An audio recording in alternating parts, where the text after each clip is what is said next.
بسم الله الرحمن الرحيم الحمد لله والصلاة والسلام على رسول الله وعلى آله وأصحابه ومن والاه.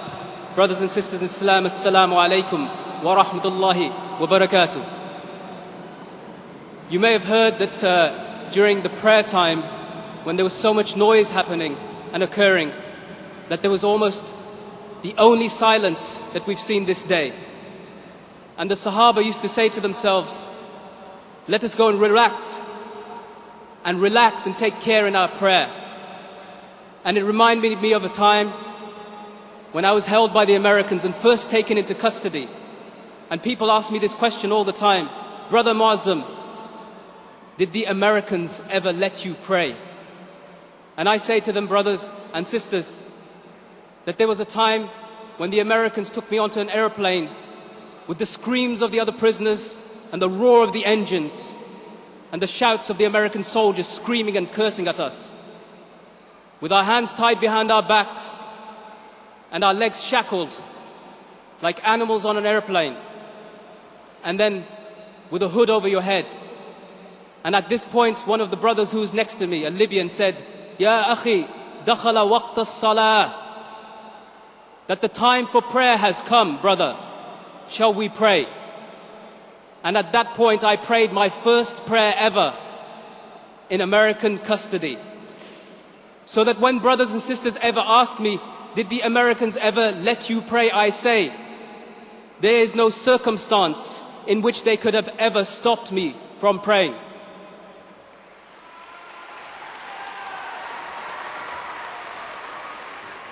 And I come this day to tell you, brothers and sisters, that one of the most powerful surahs in the Quran, the most resonant surahs in the Quran that we used to recite and memorize and read from and think about and contemplate, was the story of Yusuf alayhi salam. How he was imprisoned, first of all in a well by his brothers, and then secondly, how he was imprisoned for a crime that he did not commit.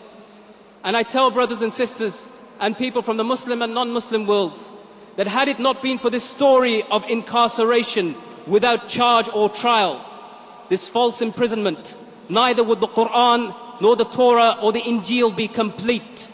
So it is a very essence of our faith and our belief that we recognize that people who are incarcerated without charge or trial must be supported by our community and the wider people. And that is why I urge you all, brothers and sisters, to go and visit the stalls of cage prisoners on G22 and Hugs, the organization that campaigns for and helps the people and the families of the people detained in this country without charge and without trial. I urge you to spend of that which Allah has given you and support these organizations, because the Muslims are facing a terrible time, particularly in relation to anti-terror legislation and its effects, which includes incarceration, torture, house arrest, extraordinary rendition.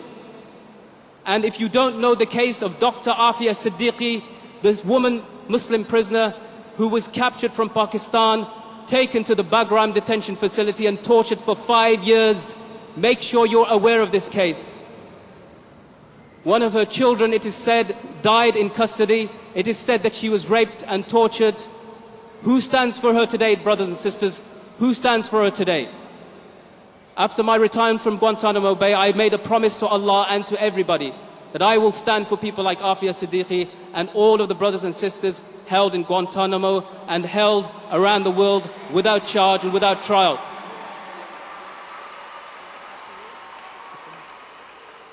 Earlier this year, there's a film that was produced and it won the Oscar for Best Documentary.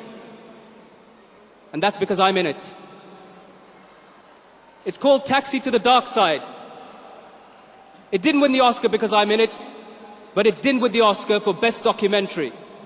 And that is because it documents the deaths of one of the prisoners I witnessed with my own eyes in the Bagram detention facility. It's available at the cage prisoner store. Please go and see it. It happened that one of the men I saw was beaten terribly, kicked in his legs so many times that it seemed, according to the autopsy report, that he had had a tractor run over his legs, and that had he survived, they would have required to amputate his legs.